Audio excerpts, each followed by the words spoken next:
जय जिजाऊ, जय शिवराय, दंडोत प्रणाम सगळ्यांना. तर कशा आहात सर्वे, मजेत ना? तर स्वागत आहे तुमचं माझ्या एका नवीन ब्लॉगमध्ये.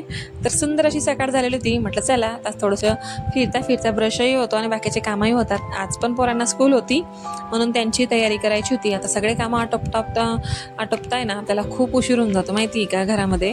म्हणून पटकन आंघोळ वगैरे केली. नंतर आता मला केस धुवायचे होते कारण आज मला मेहंदीसुद्धा लावायची होती. आज मम्मी आणि भाऊ येणार आहे. म्हटलं मम्मीकडूनच लावून घेऊ कारण की स्वतःच्या हातांना एवढी व्यवस्थित लावता येत नाही म्हणून. नंतर वेगळे फ्रेश वगैरे झाले. नंतर इकडे लागलं स्वयंपाकाला.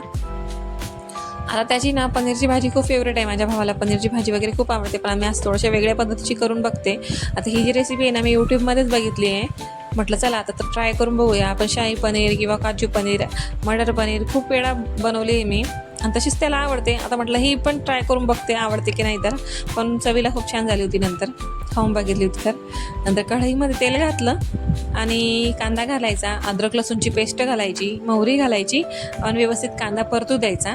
नंतर त्याच कांदा झाल्यानंतर टमाटर पण खूप छान असं परतू द्यायचं. आणि याच्यासोबतच मी ना अजून एक रेसिपी शेअर करते आहे. हे झाल्यानंतर ते आहे आमचूर कढी, कारण की खूप छान लागतं ते चवीला, मला खूप आवडते म्हणून म्हटलं चला हे पण करून बघूया. आता माझ्या एक प्रॉब्लेम आहे माझ्या व्हिडिओमध्ये की आमच्याकडे ना लाईटचा खूप प्रॉब्लेम आहे म्हणून व्यवस्थित व्हिडिओमध्ये ना दिसत नाही. असं म्हणजे क्लिअरिटी का बरं नाही मला पण सुद्धा कळत नाही आहे. कोणाला काही कळत असेल ना तर मला प्लीज कमेंटमध्ये नक्की सांगा, कारण की ना मी खूप प्रयत्न करते, कारण की उजेड खूप आहे पण व्हिडिओमध्ये काय येते असं मला सुद्धा कळत नाही म्हणून. नंतर टमाटर वगैरे झालं, त्यामध्ये घरचे मसाले जे होते ते घातले, लाल तिखट, धनापूट, गरम मसाला आणि हळद ते घातली. नंतर ते बारीक केलेलं पनीर होतं ना ते घालून घ्यायचं आणि थोडंच पाणी घालायचं बरं का, जास्त नाही घालायचं. मी थोडंसं अंदाजेच घालते आहे, कारण की जास्त पाणी जर केलं ते भाजी पानचटही होते आणि व्यवस्थित म्हणजे लागत नाही. पनीर जर भुर्जी म्हणतोय ना ती घट्टच असते म्हणून. नंतर याच्यामध्ये कोथिंबीर घालायचा आणि मीठ घालायचं आणि झाकण ठेवून छान असं 5-10 मिनटं उकळी येऊ द्यायची. नंतर मी एकीकडे ना आमचूरसुद्धा अर्धा तास अगोदर भिजत घालून ठेवलेले होते. आता ते मला व्हिडिओ त्याचा शूट करायची आठवण नाही म्हणून. नंतर हे हाताने चांगले असे चुरून घेतले. त्याच्यामध्ये 2 चमचे बेसन पीठ घातलं, नंतर मीठ घातलं. याला पेस्ट करून घ्यायची व्यवस्थित. भाजी होते तोपर्यंत म्हटलं चला आता इकडे ही हेवी रेसिपी शूट करून घेऊया.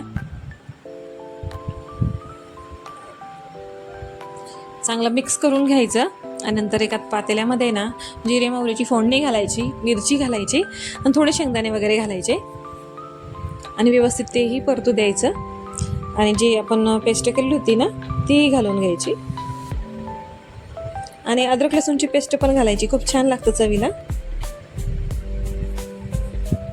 नंतर हे मिश्रण होताना नाही ना हळूहळू होतायचं, कारण की ते बाहेर बी पडतं आणि पूर्ण अंगावरही ओढण्याची शक्यता असते, कारण की तेल तापलेलं असते. तसंच माझं झालं, पूर्ण गॅसवरतीच पडलेलं ते, म्हणून हळूहळू घालायचं. नंतर पाणीही घालायचं. पाणी थोडं जास्त घालायचं कारण की ते उकळल्यानंतर आहे ना थोडीशी घट्ट होते मग. आणि नंतर 1 वाटी गूळ घालून द्यायचा. खूप छान चवीला आहे ना आमचूरची कढी खूप भारी लागते, जशी ताकाच्यापेक्षाही भारी लागते. ताकाची जशी आपण कढी करतो ना त्याच्यापेक्षाही खूप छान लागते. नंतर इकडे मस्त पनीर भुर्जी आणि इकडे आमचूरची कढी आपली रेडी झालेली होती. मस्त तिला 5-10 मिनटं उकळी काढून घेतली. तोपर्यंत माझी मम्मी आणि भाऊसुद्धा आलेले होते. आणि हा आहे ना आल्याला मला स्कूलमध्ये घ्यायला आलेला होता. आता त्याचं मी काही व्हिडिओ शूट केला नाही कारण व्हिडिओ खूप लंबा होऊन जातो मग, कारण की मी त्याला घ्यायला झाले होते. त्याला माहीत पडलं मी तिकडे, तो डायरेक्ट स्कूलमध्ये आला ना, नंतर आम्हाला घ्यायला आला. नंतर जेवणाची वेळ झाली होती, जेवण वगैरे केलं. भाजी बघा एकदम छान झालेली आहे चवीला, आता त्यांनाही खूप आवडली.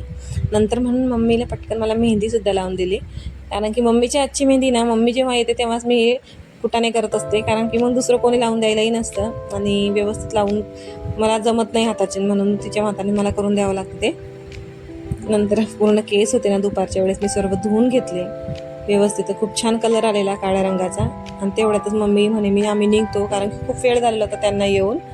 तर मम्मी निघाले होते आता घरी जायचं, कारण की मम्मी आता जाऊ दे, कारण की संध्याकाळचे 5 वाजलेले होते जाता जाता. तर मम्मी जाणार आहे म्हटल्यावर मला ना कसं तरीच होतं. जेव्हा तोपर्यंत राहते तोपर्यंत काही वाटत नाही, घरी जायला लागलं ना माझं लक्षच लागत नाही. म्हणून आता तिने हे वायपर वगैरेही मला मागून घेतलं होतं, कारण आम्ही थोडा वेळ गावात गेलो होतो बाजारामध्ये त्याला घेण्यासाठी. म्हटलं चला आता नंतर तो व्हिडिओ मी शॉर्ट्स व्हिडिओमध्ये टाकणार आहे. आता मम्मीचं कसं आहे ना जाता जाता हे दाखवजो ते करजो, मुलांमध्ये जीवा टाकतो असं. आता मम्मी तर गेली, मला लक्ष लागणार नव्हतं. आता व्हिडिओ मी ना इथंच थांबवते, कारण की व्हिडिओमध्ये पुढे काय करावंचं घरामध्ये तेही कळत नाही मला आता, कारण की माझं लक्ष तर काही लागणार नाही आहे. चला बाय.